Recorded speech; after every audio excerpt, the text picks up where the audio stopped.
अगला सुनिए। अरे भौजी का हो? अरे कहाँ गए रहलू हो?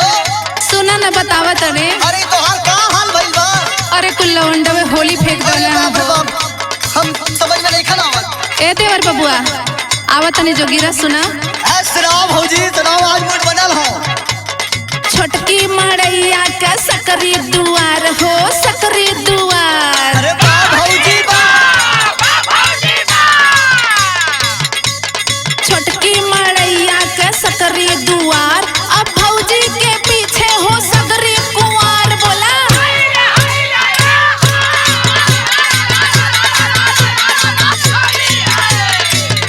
यादव जी के टोला खेलत रहली होली।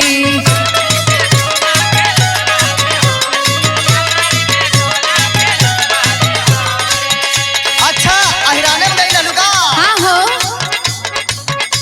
खेलत रहली होली, खेलत रहली होली।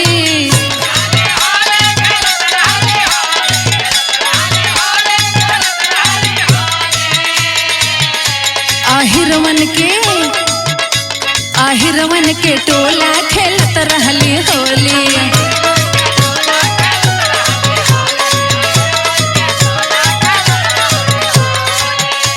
हे रे भौजी का हो? बाड़ू एकदम से बेकार है बाड़ू। अरे संतोष के साथ रहल कंता जी यार, बोलो कंता जी यार। और महिपल के साथ हो अरबिन भतार, बोलो अरबिन भतार। अरे लेके उ साली के भैले फरार, बोलो हाय रे हाय रे हाय।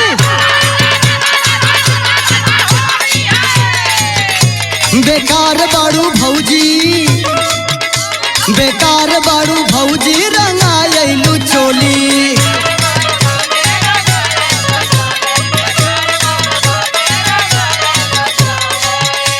रंगायलू चोली, रंगायलू चोली।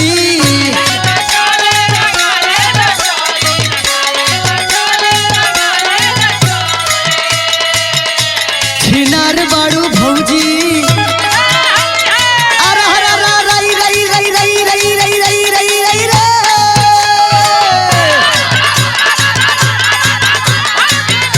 छिनार बाड़ू भौजी, रंगायलू चोली।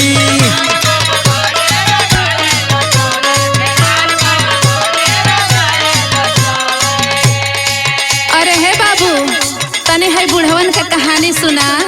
अरे बुढ़वा तो होली में जवान भयल हवन भौजी, हम जानत हई। अरे होली में बुढ़ऊ भरला मुस्कान हो, भरला मुस्कान। होली में बुढ़ऊ भरला मुस्कान हो, भरला मुस्कान। और देखे पतोहियन के तूरला तान। बोलो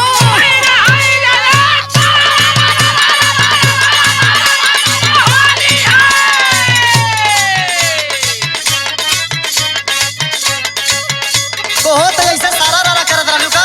अरे सुना कहाँ रहली। अरे बाप, अरे बब्बा के मड़ई पे जुटल रहे मनई।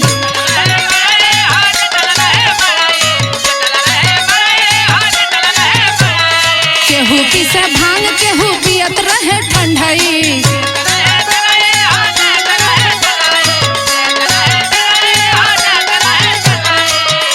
अरे मचक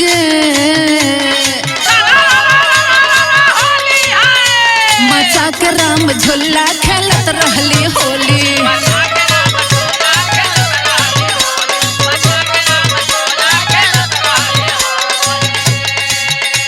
हे सारा रारा, सारा रारा, हे सारा रारा।